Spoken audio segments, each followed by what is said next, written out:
नीमच जिले के जावद के बावल दरवाजा स्थित हनुमान मंदिर परिसर में श्री श्याम मित्र मंडल द्वारा जनसहयोग से आयोजित 7 दिवसीय संगीतमय श्रीमद् भागवत सप्ताह ज्ञान यज्ञ का आयोजन किया जा रहा है।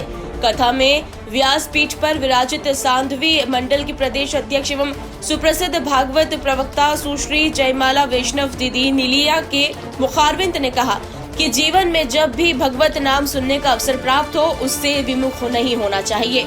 उन्होंने कहा कि द्वापर में जब कंस के अत्याचार बढ़े तो श्री कृष्ण ने अवतार लेकर मुक्ति दिलाई।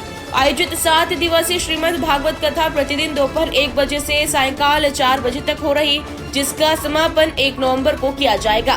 कथा को सुनने बड़ी संख्या में भक्तजन पहुँच रहे हैं।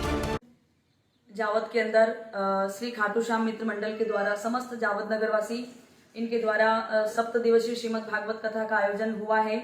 26 अक्टूबर से लेकर के 1 नवंबर यानी कि उस दिन देव उठनी एकादशी का पावन पर्व है। श्री खाटू श्याम जी का जन्मोत्सव मनाया जाएगा।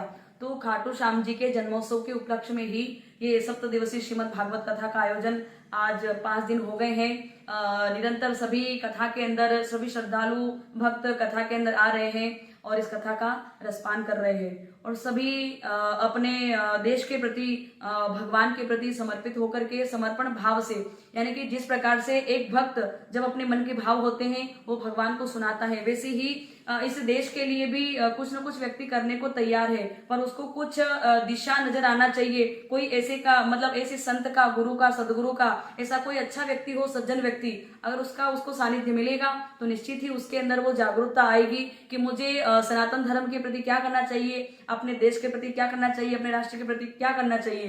क्योंकि राम का भक्त बनने से केवल इतना ही नहीं, राम का भक्त वो बनता है जो राष्ट्र का भक्त होता है। तो हमें राम का भक्त बनने से पहले सबसे पहले राष्ट्र का भक्त बनना पड़ेगा।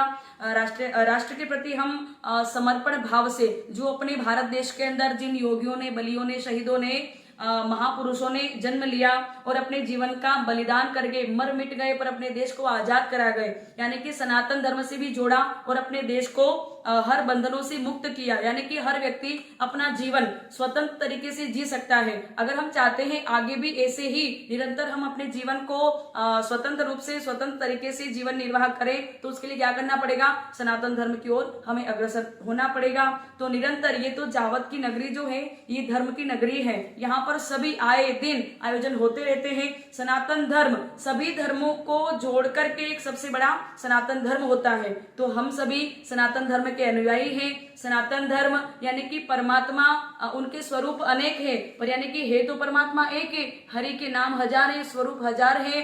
तो सभी का मिलकर लक्ष्य एक ही होता है कि प्रभु की प्राप्ति, यानी कि परमात्मा की प्राप्ति। तो परमात्मा हमारे जीवन में उनका पदार्पण कब होता है कि हम सनातन धर्म के प्रति अग्रसर होते हैं। तो आइए सभी नगरवासियों से केवल एक ही निवेदन करते हैं कि आप सभी सनातन धर्म के प्रति आगे बढ़े और तन मन से लेकर के सनातन धर्म को अपने जीवन में आप अपनाए, धारण करें। इसी के साथ में आप सभी को हरे राम, हरे कृष्णा, जय जय सिया राम, भारत माता की जय।